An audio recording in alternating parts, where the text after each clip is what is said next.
Olá, pessoal! Sou eu, a professora Josiane Louvera, e eu estou com vocês aqui hoje para juntos tratarmos do inquérito policial, mais precisamente no que diz respeito às atribuições do delegado de polícia, às diligências, às incumbências da autoridade policial. Então, sem mais delongas, vamos aí falar sobre as incumbências do delegado de polícia no decorrer da investigação criminal. Então, vamos ao assunto que está aí na telinha de vocês. São diligências investigatórias, atribuições do delegado, termo circunstanciado, identificação criminal. Então, a primeira coisa que nós vamos verificar é o seguinte: o artigo 13 do Código de Processo Penal, ele trata das incumbências da autoridade policial no decorrer de uma investigação. Então, quando a autoridade policial ela investiga para apurar autoria e materialidade, ela tem algumas atribuições, entre elas essas 4 especificadas no artigo 13 do CPP. O que o artigo 13 vai dizer para a gente? Ele vai falar: incumbirá à autoridade policial. Inciso 1, fornecer às autoridades judiciárias as informações necessárias à instrução e julgamento dos processos.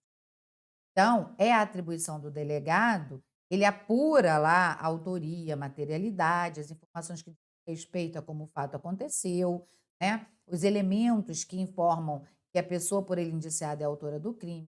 Então, ele faz essas apurações e o que ele faz? Ele encaminha isso à autoridade judiciária, ele fornece para o juiz todas as informações que forem necessárias à instrução e julgamento do processo.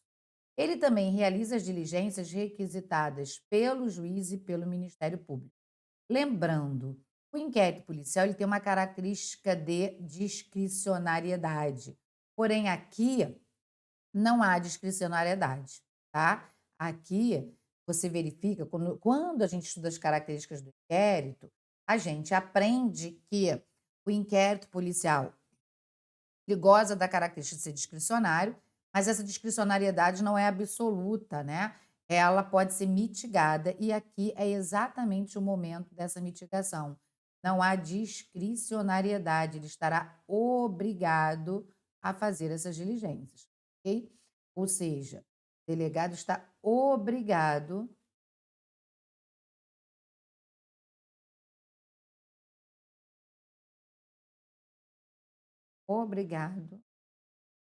a fazê-las, ok?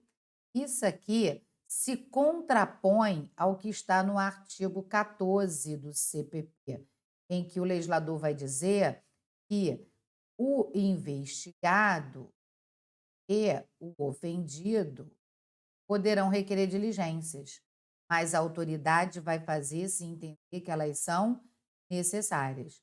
Eles poderão requerer diligência, só que, nesse caso, o delegado de polícia fará a seu juízo, ou seja, fará a seu critério, se ele entender que é necessário. Então, nos termos do artigo 14, a gente tem a discricionariedade. Nos termos do artigo 13, inciso 2, não há essa discricionariedade, ok? Então, atenção para essa informação.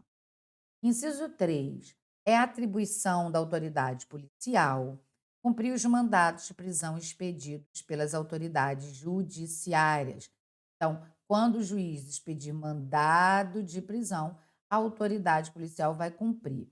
Ora, o artigo 297 do CPP, ele vai dizer que a autoridade policial pode reproduzir esses mandados. Ela não pode expedir, mas poderá reproduzir quantos forem necessários. Poderá reproduzir os mandados, copiando fielmente aquele que foi expedido pela autoridade judiciária competente, ok? Então, quando ele for cumprir, ele vai poder fazer essa reprodução. E a atribuição do delegado representar acerca da prisão preventiva, também está previsto no artigo 311 do CPP. Em que pese não estar aqui no inciso 4, ele também vai representar acerca da prisão temporária. E por que que isso não está aqui? Porque o código é da década de 40 e a prisão temporária, ela tem a sua previsão lá na lei 7.960 de 89, ou seja, anos depois do Código de Processo Penal ter entrado em vigor. Por esse motivo é que o inciso 4 não fala da temporária, mas a realidade é que o delegado vai representar tanto pela prisão preventiva como pela prisão temporária. A prisão preventiva você também tem a previsão disso no artigo 311 do CPP e no artigo 2º da Lei 7.960 de 89, ok? Bom, o artigo 13, ele tem 13 propriamente dito, das incumbências, e nós temos o 13A e o 13B. No artigo 13A, o legislador traz para a gente a possibilidade do delegado requisitar informações cadastrais da vítima e do investigado aos órgãos públicos e às empresas de iniciativa privada. O legislador vai dizer aqui, ó, nos crimes previstos no artigo 148, que é o sequestro ou cárcere privado, no 149, que é redução à condição análoga de escravo, no 149A, que é o tráfico de pessoas, e no 158, parágrafo 3º, que é a extorsão com privação da liberdade da vítima, no 159, que é a extorsão mediante sequestro, todos do Código Penal, e no artigo 239 do ECA, que é o envio de criança ou adolescente ao território estrangeiro sem cumprimento das regras estabelecidas em lei. Então, quando um desses crimes acontecer, o membro do Ministério Público ou o delegado terá a incumbência de requisitar a quaisquer órgãos do poder público ou empresas de iniciativa privada dados e informações cadastrais da vítima ou dos suspeitos. Ok? Isso está expressamente previsto aqui no artigo 13A do CPP, artigo esse que foi inserido pela Lei 13.344 de 2016, que é a lei que trata do tráfico de pessoas, tá claro? O parágrafo único do artigo 13A vai dizer para a gente que esses órgãos do poder público e essas empresas privadas terão que atender essa requisição do delegado no prazo de 24 horas. E a requisição deverá conter o nome da autoridade requisitante, ou seja, o nome do delegado de polícia, caso tenha sido ele, ou do Ministério Público. O número do inquérito a que se refere essa requisição, né? E a identificação da unidade de polícia judiciária responsável pela investigação. Nós temos uma grande novidade aqui, por quê? A Lei 13.344 de 2016, ela alterou o artigo 13 do CPP para incluir o artigo 13A e o artigo 13B. No artigo 13A, como nós acabamos de verificar, tanto o membro do Ministério Público como o delegado, eles poderão requisitar, independentemente de autorização judicial, eles poderão fazer essa requisição a qualquer órgão do poder público ou empresa de iniciativa privada, para que eles possam obter dados e informações cadastrais. Olha a novidade, da vítima e do suspeito. Normalmente, as leis anteriores, por exemplo, a lei de organização criminosa, ela já dava à autoridade policial essa possibilidade de fazer requisição para obter informações sobre dados cadastrais, mas do suspeito. Essa é a primeira vez que a lei vai trazer a possibilidade da autoridade policial requisitar diligências acerca de dados e informações cadastrais da vítima. E se você analisar os crimes em que o legislador disse isso, você começa a entender por que que ele quer obter informações cadastrais da vítima, porque são crimes em que a vítima desaparece. Por quê? Porque nós vamos tratar aí na realidade, no artigo 13A, vai tratar do crime de sequestro ou cárcere privado previsto no artigo 148, ou seja, a vítima desaparece. O 149 é a redução à condição análoga de escravo, que comumente a vítima também desaparece. o tráfico de pessoas, que a vítima também desaparece, né? A extorsão com privação de liberdade da vítima, ou seja, você não encontra a vítima.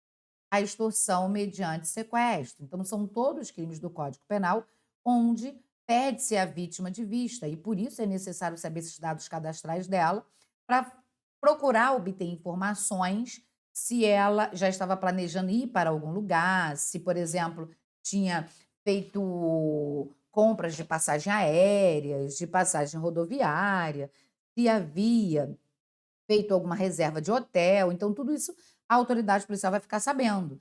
E também temos aí o artigo 239 do ECA, que também é o crime em que se envia criança ou adolescente para o exterior sem observar as regras legais, ou seja, novamente um crime em que se verifica que a vítima desaparece, tá claro? Por isso essa novidade aí de se poder obter informações de dados cadastrais não apenas do suspeito, mas também da vítima, tá? Isso foi inserido aí pela Lei 13.344 de 2016, que é a lei que alterou o crime de tráfico de pessoas no Código Penal e já trouxe essas regras também para o CPP, ok? A Lei de Organização Criminosa, que é a Lei 2.850 de 2013, ela também permite que o MP e a autoridade policial requisitem dados cadastrais do investigado. Então, tanto o MP quanto o delegado de polícia pode requisitar dados cadastrais do investigado, mas percebam, apenas do investigado. A lei que nós acabamos de tá, que é a Lei 13.344, que alterou o artigo, ela, na verdade, incluiu o artigo 13b no Código, ela dá essa possibilidade de requisitar dados cadastrais não apenas do suspeito, mas também das vítimas. Então, aí já está a diferença. Então, você vê como que ela inovou, né?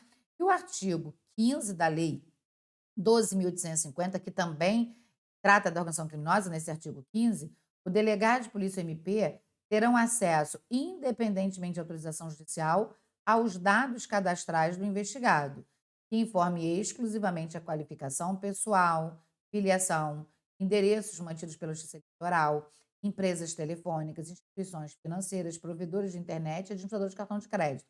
Então, quando se fala em dados cadastrais, são essas informações que a autoridade vai ter acesso independentemente de ordem judicial. Lá na Lei de Organização Criminosa, o legislador ainda vai dizer: as empresas de transporte possibilitarão, pelo prazo de 5 anos, acesso direto e permanente do juiz, do MP e do delegado a bancos de dados de reserva e registro de viagens. E o artigo 17 da Lei 2.850 ainda vai dizer: a concessionária de telefonia fixa ou móvel também manterá, pelo prazo de 5 anos, à disposição das autoridades mencionadas no artigo 15, que é o delegado, né? É o delegado de polícia, o MP e o juiz, vai manter o registro de identificação dos números dos terminais de origem e destino de ligações internacionais, interurbanas e locais. Então, como você pode verificar, vai ficar tudo devidamente arquivado, porque havendo a necessidade de se apurar um crime praticado nesse período, todas as informações estarão lá para serem fornecidas às autoridades competentes, claro? E aí você vai observar que o artigo 14A do CPP permite requisitar dados cadastrais. Pense, dados cadastrais e aqui inclui-se os chamados dados telefônicos. Porque, apesar do artigo 13A não falar expressamente de dados telefônicos, o artigo 9º da Lei 13.344 dispõe que aplica-se subsidiariamente no que couber aquilo que está disposto no artigo 17 da Lei de Organização Criminosa, que nada mais é do que os dados telefônicos que nós, inclusive, acabamos de ler, que vai dizer o seguinte: as concessionárias de telefonia fixa ou móvel manterão, pelo prazo de 5 anos, à disposição das autoridades mencionadas no artigo 15, registro de identificação dos números de terminais de origem, de destino, das ligações internacionais, interurbanas e locais. Perceba que isso está na Lei de Organização Criminosa. Porém, a Lei 13.344, que alterou o artigo 14A do CPP, no seu artigo 9º, ela diz que o artigo 17 da Lei 2.850, no que couber, será aplicado a essa situação. Então, Quando lá no artigo 13A fala em dados cadastrais, inclui-se aí os dados telefônicos, tá? Cuidado com um detalhe. O Ministério Público e a autoridade policial podem requisitar exclusivamente dados cadastrais do investigado. Não podem, contudo, quebrar sigilo telefônico, nem sigilo bancário, nem sigilo fiscal. Para quebrar sigilo telefônico, bancário e fiscal, depende de ordem judicial. Por quê? Porque são medidas que dependem de ordem do juiz, estão submetidas à cláusula de reserva de jurisdição. E se a requisição feita pelo MP ou pelo delegado, no que diz respeito apenas aos dados cadastrais, não for atendida, aí acarreta a responsabilidade penal com fulcro no artigo 21 da Lei 12.850 de 2013, ok? Continuando aí, o artigo 21 vai dizer o seguinte: recusar ou omitir dados cadastrais, registros, documentos, informações requisitadas pelo juiz, pelo MP ou pelo delegado no curso da investigação do processo é crime cuja pena de reclusão de 6 meses a 2 anos. Na mesma pena incorre quem, de forma indevida, se apossa, propala, divulga ou faz uso de dados cadastrais de que trata esta lei. Então, você vai dizer, mas Josiane, isso está dizendo respeito ao crime de organização criminosa. Sim, só que o artigo 9º da Lei 13.344 diz que quando as autoridades policiais ou MP requisitarem os dados cadastrais, aplica-se subsidiariamente essas normas estabelecidas na Lei de Organização Criminosa. Então, tudo isso vai ser aplicado.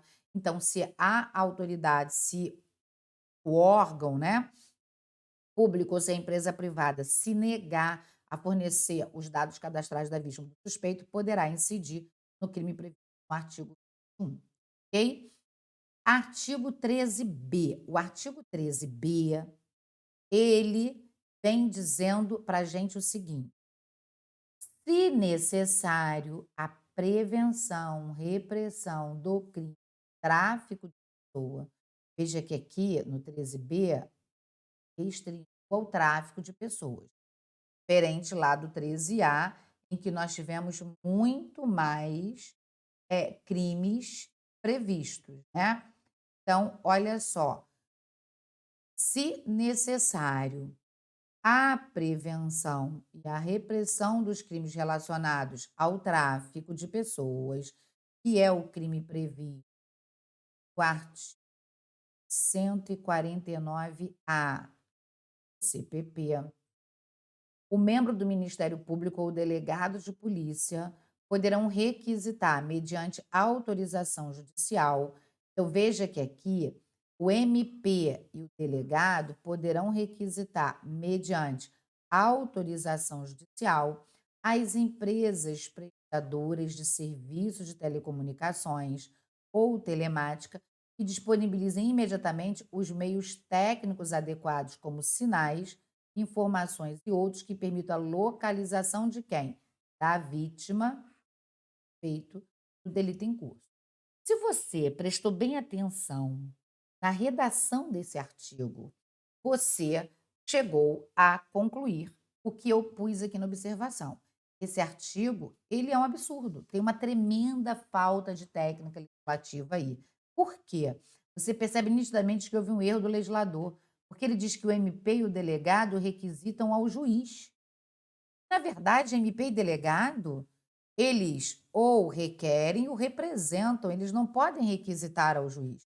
O MP, na verdade, requer e o delegado representa o juiz, e o juiz, sim, esse requisita, né? Temos a cláusula aí absoluta de reserva de jurisdição. Então, o que que você verifica? Que há um erro de técnica legislativa, quando ele diz que o delegado de polícia vão requisitar ao juiz para que o juiz determine a empresa de telefonia.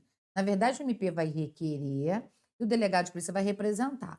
Porém, numa questão de prova, múltipla escolha, onde ele coloca a letra de lei, você nem pensa em discutir isso.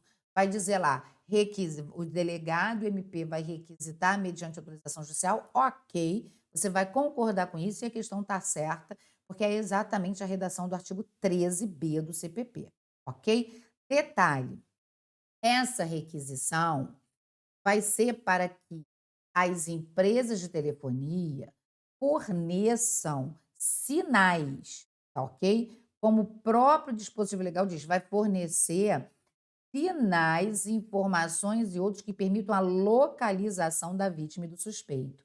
Isso tem que ficar muito claro, porque essa requisição do artigo 13b não vai autorizar ao MP ou à autoridade policial a ter acesso à conversa telefônica. Isso não vai. Claro, acesso à conversa telefônica não vai. É apenas os sinais para que se localize onde está a vítima ou suspeito com aquele telefone, ok? Continuando aí, o artigo 13b, parágrafo primeiro, o legislador vai dizer: para efeitos deste artigo, sinal significa posicionamento da estação, cobertura, setorização e intensidade de radiofrequência. E o parágrafo segundo vai dizer: na hipótese de que trata o caput, o sinal, é o que eu acabei de explicar para vocês, não permite acesso ao conteúdo da comunicação de qualquer natureza. E dependerá de autorização judicial conforme dispuser em lei. Que lei? A Lei 9296 de 96, que é a lei que trata das interceptações telefônicas, ok? Então, para ter acesso à conversa, é necessário que haja uma ordem judicial com fundamento na Lei 9296 de 96, que é a lei que trata da interceptação telefônica.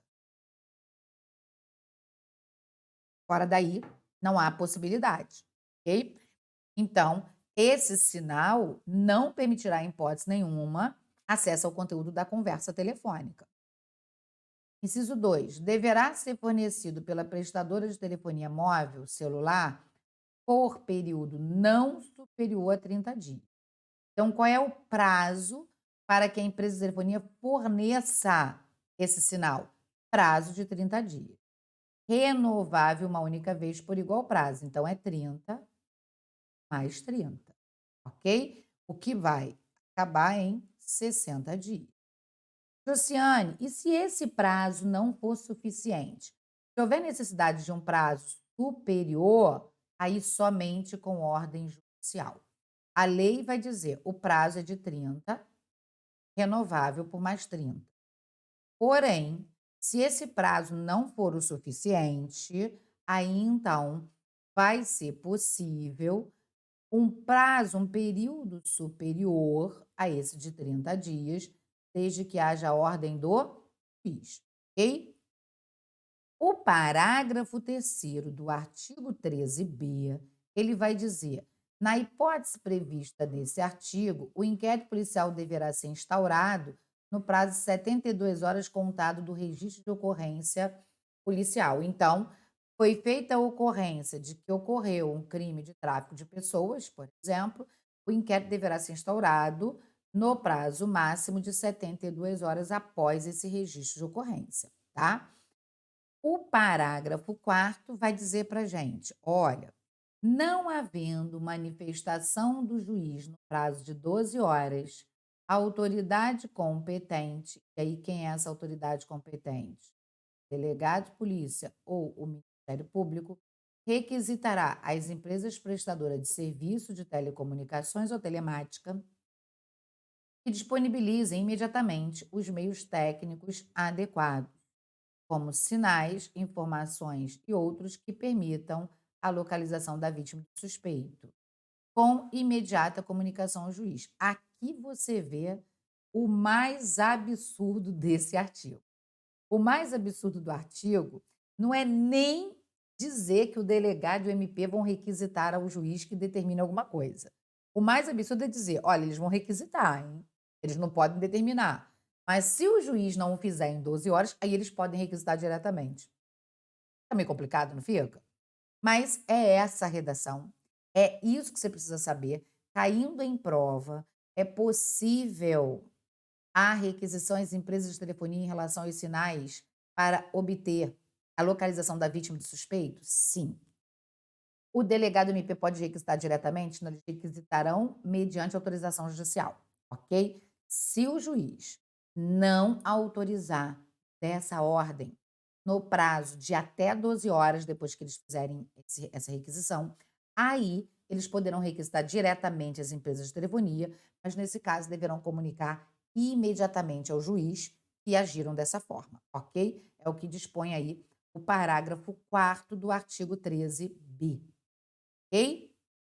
Bom, aí eu já ponho para vocês a observação, né, da absurda redação desse parágrafo, ou seja, se o juiz não decidir, o delegado e o MP poderão requisitar imediatamente. Ora, se depende de requisição judicial, como que pode um simples decurso do prazo autorizar que o MP e o delegado requisitarem, né? Verdadeira falta de técnica legislativa. Porém, não se importe com essa falta de técnica legislativa quando você for fazer uma prova de concurso objetivo. Por quê? Porque fazendo uma prova de concurso objetiva, você vai responder o que está no artigo, o que está no enunciado e pronto, ok? Bom, vimos aí então as incumbências da autoridade policial previstas no artigo 13. Mas o artigo 6º do CPP vai trazer para a gente o procedimento do inquérito. Ele vai dizer o que a autoridade policial deverá fazer logo que ela tomar ciência da investigação criminal. Então, o que o artigo 6º vai dizer? Primeiro, você precisa, claro, lembrar e saber que o inquérito policial ele vai ter o seu procedimento previsto no artigo 6º, e como um procedimento investigativo que ele tem natureza jurídica, procedimento de índole meramente administrativa, ele tem um caráter informativo e preparatório da ação penal. Então, por obviedade, esse procedimento, ele vai ter uma finalidade, é que, através dele, a autoridade policial vai apurar indícios de autoria, prova da materialidade.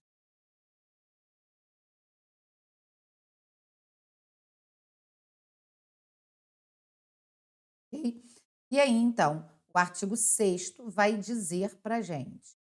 Então, além de todas as incumbências que nós examinamos, o artigo 6º vai dizer: olha, logo que a autoridade policial tomar conhecimento da infração penal, ela deverá. Aí vai ter 10 incisos.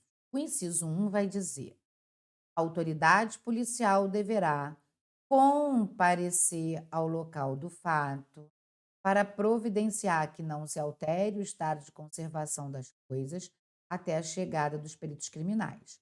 Claro que se a gente está falando aqui para não se alterar o estado de conservação, é porque o crime deixou vestígios.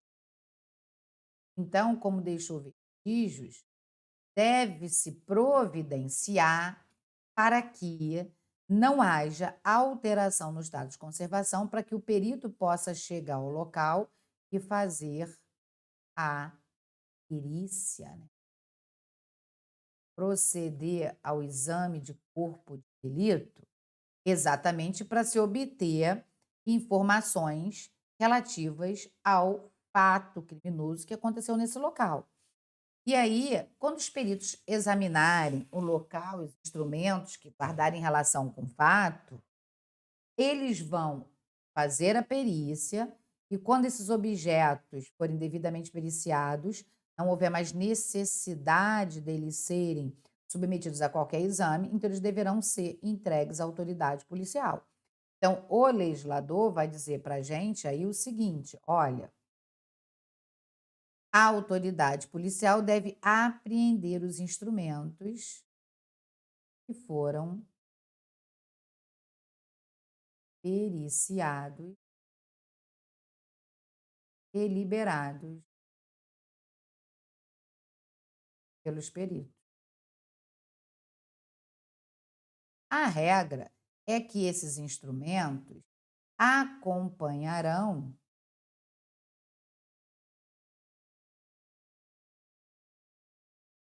o inquérito policial porque eles vão servir como meio de fonte de prova, né. Então, a regra é que eles acompanharão o inquérito policial, porque eles são fonte de prova. Eles acompanharão. Quando eles não mais interessarem como fontes de prova, isso aí é o que diz o artigo 11 do CPP, quando eles não mais interessarem como fonte de prova, pode ser que esses instrumentos sejam restituídos. Esses objetos que foram apreendidos podem ser restituídos? Pode. Admite-se a restituição. Admite-se a restituição em conformidade com o artigo 118 e 120 do CPP, tanto na fase do inquérito quanto na fase da ação penal. No inquérito, quem vai restituir? Regra, o delegado. Porém, se houver fundadas razões para duvidar do direito do reclamante, daquele que está pedindo o objeto de volta, quem vai decidir é o juiz. Na fase da ação, só quem pode definir é o juiz. Agora, pouco importa se essa restituição está sendo feita, levada a efeito pelo delegado de polícia ou pelo juiz, antes o MP precisa ser ouvido. Então, primeiro ouve-se o MP, tá? Então, deve-se ouvir o MP.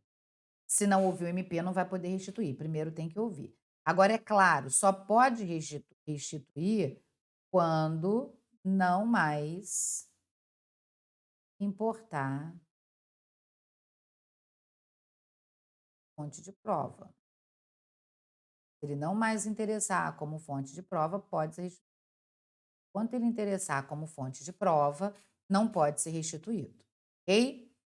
Bom, o artigo 6º, inciso 3, vai dizer para a gente, é a atribuição do delegado colher as provas para esclarecimento do fato. Que provas? Ah, ele vai colher aqui, ele vai colher a prova documental, ele vai colher a prova testemunhal, ele vai ouvir testemunhas, ele vai colher a prova indiciária.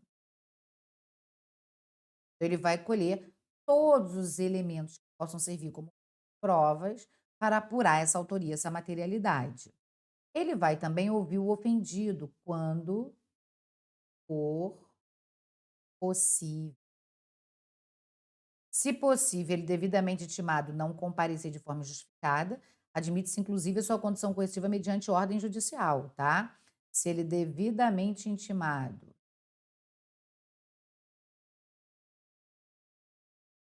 não comparecer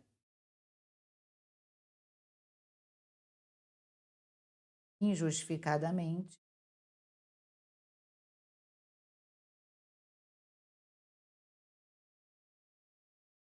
poderá ser conduzido coercitivamente. Para ser conduzido coercitivamente, precisa de mandado de condução coercitiva, tá?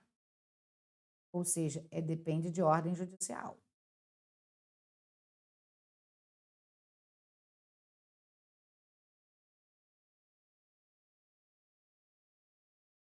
Depois que ouvir o ofendido, o delegado vai ouvir o indiciado, vai inquirir o indiciado. Bom, olha só, ele vai inquirir o indiciado, na verdade, vai se proceder aqui na forma do interrogatório, que está lá do artigo 85 a 196 do CPP. Esse interrogatório, essa inquirição, no primeiro momento, vai se fazer a qualificação da pessoa a ser interrogada. Depois vai se perguntar a respeito dos fatos, ok? Para se fazer a qualificação da pessoa investigada, é o momento em que ela vai se identificar, né? Vai dizer o seu nome, a sua identificação, identidade, CPF, endereço, profissão, estado civil, né? filiação, vai ser feita essa qualificação. Depois vai ser perguntado sobre os fatos. É claro que você já ouviu dizer que o investigado e o réu não têm obrigação de produzir provas contra si mesmo. Sendo assim, ele não tem obrigação de responder às perguntas que lhe forem feitas no interrogatório. Só que a gente tem que tomar cuidado com essa afirmativa. Por quê? Ele não tem obrigação de responder às perguntas em relação ao fato, tá? Porque o fato é o que pode incriminá-lo. Mas ele tem obrigação de responder às perguntas relacionadas à qualificação. Quanto à qualificação, ele não tem o direito de permanecer em silêncio. Ele nem vai poder se identificar falsamente, alegando o exercício de autodefesa, porque essa conduta é típica, essa autoacusação falsa é típica. Inclusive, o STJ já simulou sobre isso, no súmula 522, tá ok? Então, quanto à qualificação, ele não tem direito de ficar em silêncio, ele é obrigado a falar. Agora, quanto aos fatos, ele pode permanecer em silêncio, não tem obrigação de produzir provas contra si. Quanto aos fatos, ele tem a oportunidade de ficar em silêncio, ou ele pode falar, e se falar, ele pode, querendo, confessar, problema algum. Assim como ele pode falar e negar. Luciane, e se ele negar quando, na verdade, ele foi o autor do crime?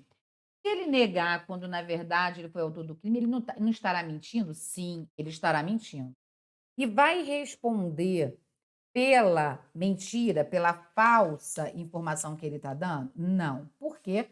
Porque, como ele não é obrigado a produzir provas contra si, se ele resolver falar e negar a autoria, quando na verdade foi ele, isso está dentro do seu direito de defesa, sem problema algum. Ele pode simplesmente negar, ok? Quando a gente fala em interrogatório, é preciso saber o seguinte: na fase judicial, o acusado não pode ser interrogado sem a presença do seu defensor. É obrigatória a presença do defensor na fase judicial.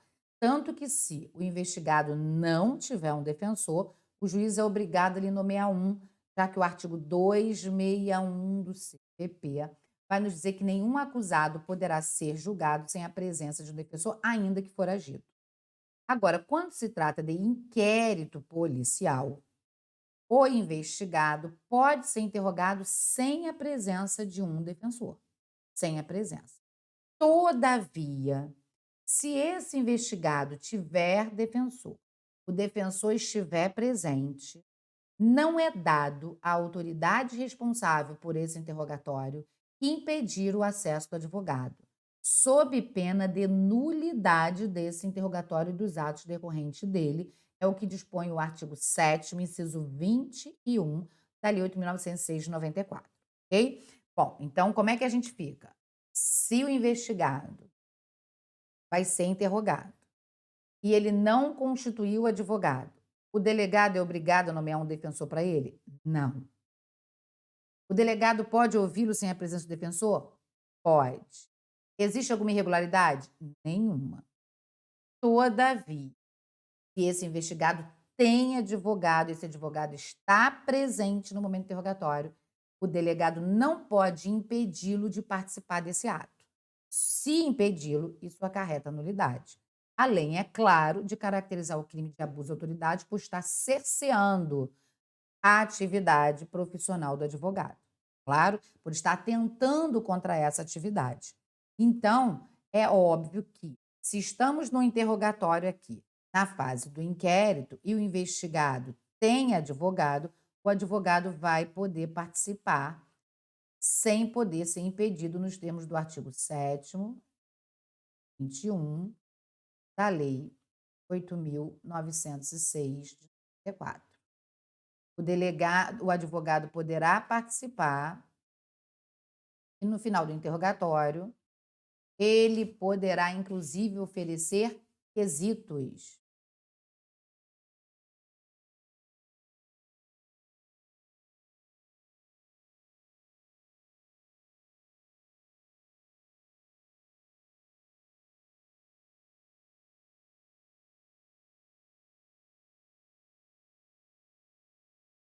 Agora, se não tiver advogado, o o delegado vai prosseguir normalmente com esse interrogatório.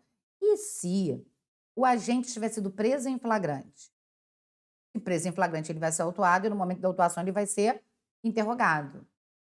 Se nesse momento ele não tiver advogado, não tem problema, continuará podendo ser autuado, continuará podendo ser interrogado, mas aí nesse caso, concluída a lavratura do flagrante, encaminhado o preso ao cárcere, após ele ir para o cárcere, a autoridade terá o prazo de até 24 horas para encaminhar ao preso a nota de culpa, para encaminhar ao juiz o auto em flagrante e para encaminhar à defensoria pública a cópia do auto de prisão em flagrante, se o preso, no momento em que foi autuado, não declinar o nome do seu advogado, tá ok? Isso por quê? Porque sendo presa em flagrante, vai ser designada audiência de custódia. Na audiência de custódia tem que ter a presença de um defensor. Também, de qualquer forma, se não tiver um advogado constituído pelo investigado, o juiz, na audiência de custódia, vai ali nomear um defensor para assisti-lo durante essa audiência, ok? Mas aqui no interrogatório da delegacia, não. Ele pode ser ouvido sem a presença de um advogado. Bom, continuando aí. O artigo 6º, inciso 6, diz que o delegado vai determinar o reconhecimento de pessoas e coisas, tá? E as acariações. Quem pode ser acariado? A acariação é o famoso cara a cara, né? E quem vai poder ser acariado? O ofendido, o indiciado e a testemunha. A acariação pode acontecer entre eles. Pode ser ofendido com ofendido, ofendido com indiciado, ofendido com testemunha, testemunha com indiciado, indiciado com outro indiciado, não há problema. E essa cariação vai acontecer sempre que houver uma divergência relevante. Se houver uma divergência relevante, aí sim vai poder ter essa cariação. O artigo 6º, inciso 7, vai dizer para a gente que a autoridade vai determinar a realização de exame de corpos de delito e outras perícias. Quando? Quando o crime deixar vestígios. Sempre que a infração deixar vestígios, deverá ser feito o exame de corpo de delito. Essa diligência é uma diligência obrigatória. Ou seja, o delegado não tem a discricionariedade. Ele tem obrigação de determinar quando o crime deixar vestígios. Se a infração deixou vestígios, outra alternativa a autoridade policial não terá, senão a de determinar o exame de corpo de delito. Mas cuidado, ele vai determinar o exame de corpo de delito, mas não poderá coagir o investigado a fazer. Por quê? Porque o investigado não é obrigado a produzir provas contra si mesmo. Então, a autoridade policial vai determinar, o delegado de polícia vai determinar o exame de corpo de delito, mas não poderá obrigar, coagir o indiciado a fazer, pois não tem obrigação de produzir provas contra si. É o direito à não autoincriminação, né? Sabemos todos disso, o indiciado, o acusado não tem obrigação de produzir provas contra si, então ele não é obrigado a participar. A autoridade policial é obrigada a determinar, porque a falta do exame de corpo de delito pode lá no futuro gerar nulidade, conforme determina o artigo 564, a linha C do Código de Processo Penal. Porém, se a autoridade determinou e o investigado não fez porque não quis, não pode lá no futuro alegar nulidade, porque ele não pode alegar nulidade que ele mesmo deu causa, ok? Então, a autoridade é obrigada a determinar. O artigo 6º, inciso 8º, vai dizer que a autoridade vai determinar a identificação criminal do indiciado. Quando? A identificação criminal, ela consiste na identificação datiloscópica, são as digitais, né, e a fotográfica. E essa identificação criminal será possível quando o infrator não se identificar civilmente. É o que diz o artigo inciso 58 da Constituição. Todavia, será possível quando ele se identificar civilmente, quando estiver diante de uma das hipóteses da Lei 2037. Então a regra é: o civilmente identificado não poderá ser submetido à identificação criminal, salvo nos casos em que a lei dispuser. Qual é a lei que dispõe? É a Lei 2037 de 2009. Então, a Lei 2037 de 2009, ela vai dizer que o civilmente identificado poderá ser submetido à identificação criminal nas hipóteses elencadas no artigo 3º da lei. Então, o que a gente vai verificar aqui? Que o delegado só vai proceder à identificação criminal quando a gente não se identificar civilmente ou nas hipóteses previstas no artigo 3º, inciso 1 ao 6 da Lei 12.037 de 2009. O que a Lei 12.037 de 2009 vai nos dizer? Ela vai dizer o seguinte: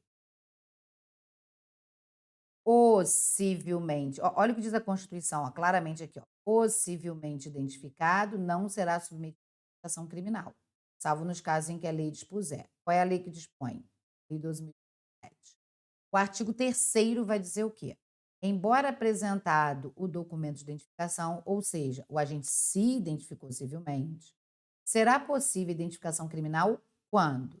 Quando o documento apresentado para identificação civil apresentar rasura ou tiver indícios de falsificação. Quando o documento apresentado foi insuficiente para identificar o indiciado. Quando o indiciado portar documentos de identidade distintos e informações conflitantes entre si.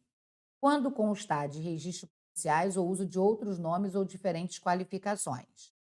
Quando o estado de conservação ou a distância temporal ou da localidade da expedição do documento apresentado impossibilite a completa identificação dos caracteres essenciais. Essas 5 hipóteses, a autoridade policial poderá determinar a identificação criminal independentemente de autorização judicial.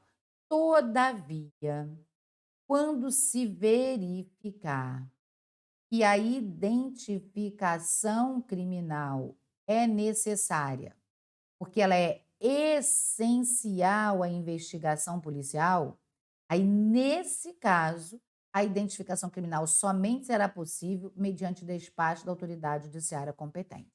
Então, se a autoridade policial viu que o agente se identificou e que a identificação por ele apresentada não apresenta rasura nem indício de falsificação, que é suficiente para que ele seja identificado, que ele não porta documentos de identidade distintos, que não consta registros policiais de uso de outros nomes e que o estado de conservação à distância temporal da expedição do documento não impossibilita a completa identificação, então ele está identificado civilmente. Só que isso tudo pode estar certinho, mas se verificar a imprescindibilidade da sua identificação, porque ela é essencial à investigação policial. Aí, se isso acontecer, em todas as demais hipóteses, a autoridade policial, verificando a ocorrência, de ofício, ela determina a identificação. Mas se for imprescindível a investigação policial, só com autorização judicial da autoridade judiciária competente, que vai determinar de ofício, a requerimento do MP ou mediante representação do delegado de polícia. É o que dispõe o artigo 3º, inciso 4 da Lei 12.037 de 2009, ok?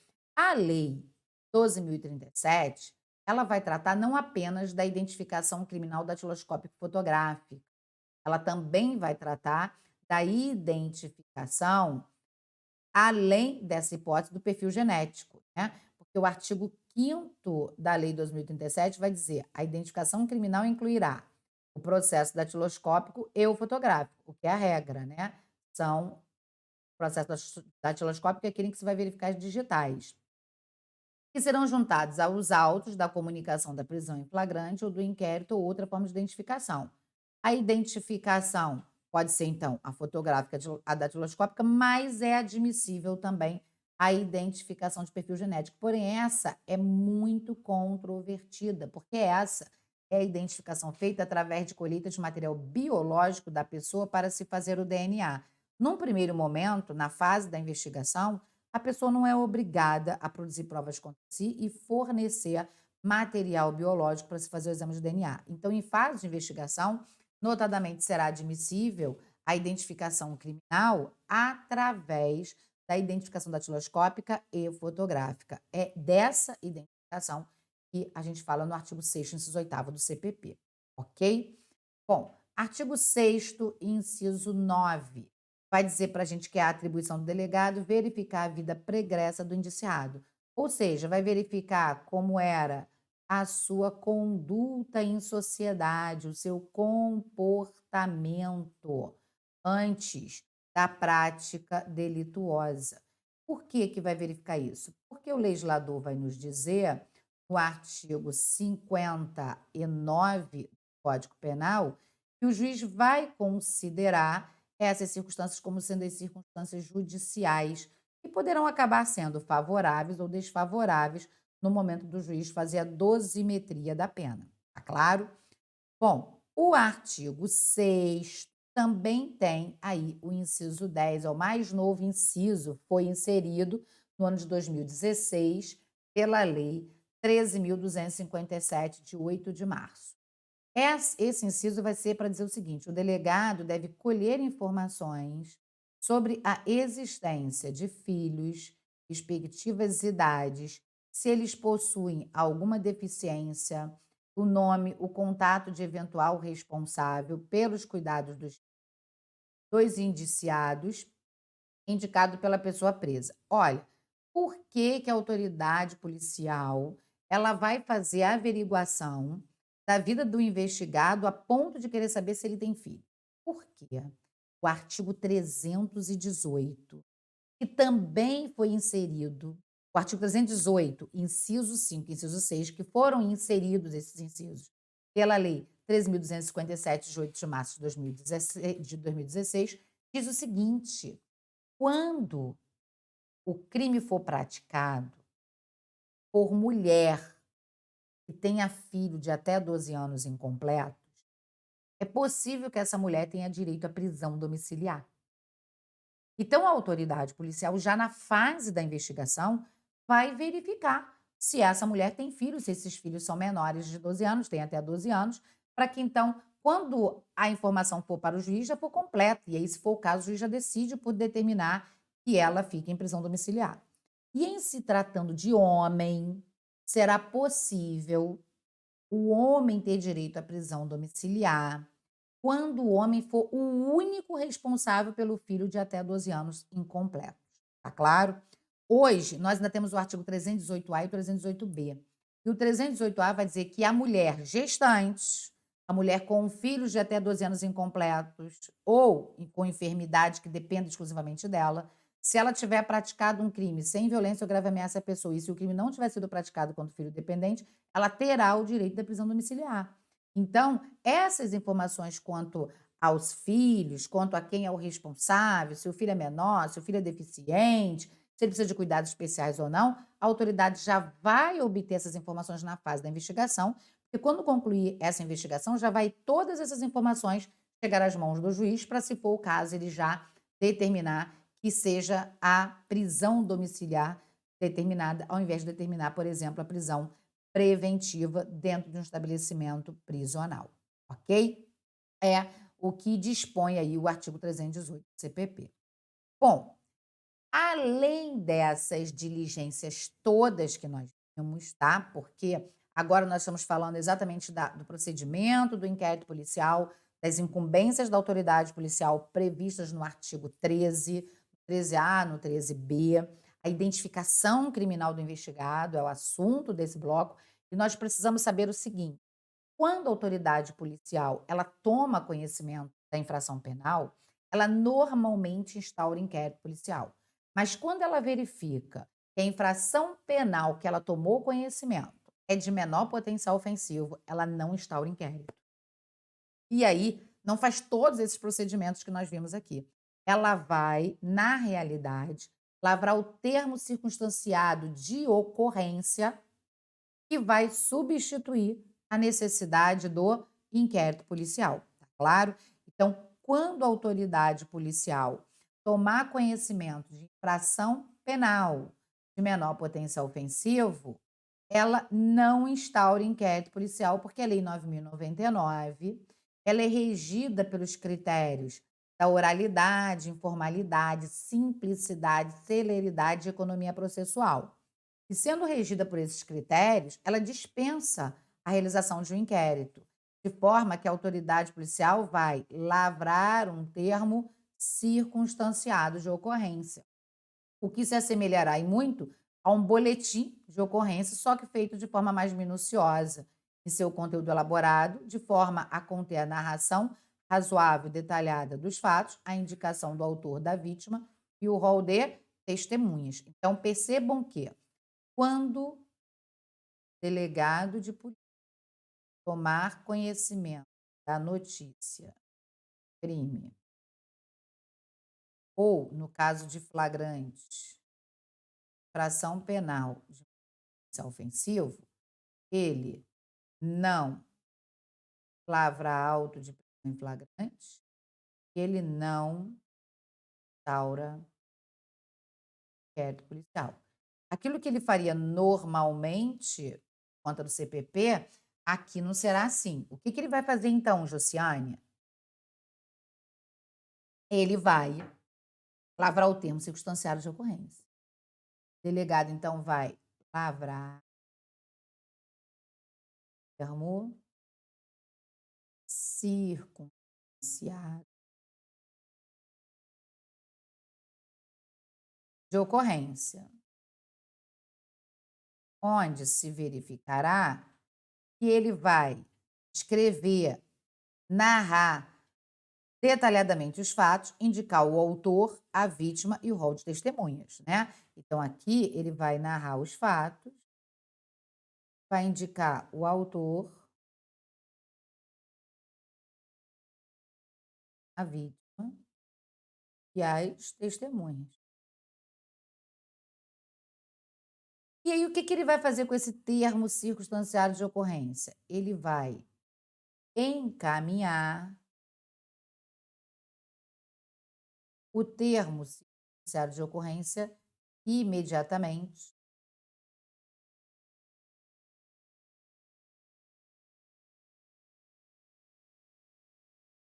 Ele vai encaminhar imediatamente ao juizado especial criminal, termo circunstanciado de ocorrência,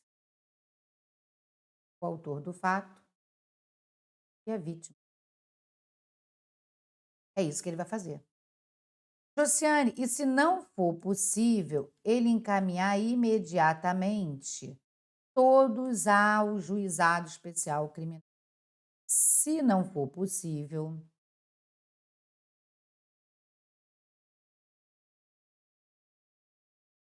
o delegado providenciará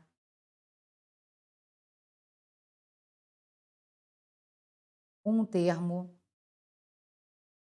de compromisso de comparecimento ao juizado.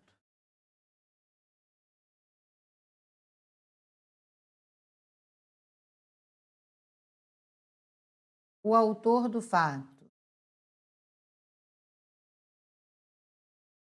assume esse termo de compromisso de comparecimento ao GCRIM e o delegado de polícia concede liberdade provisória sem cobrar, sem impor a fiança.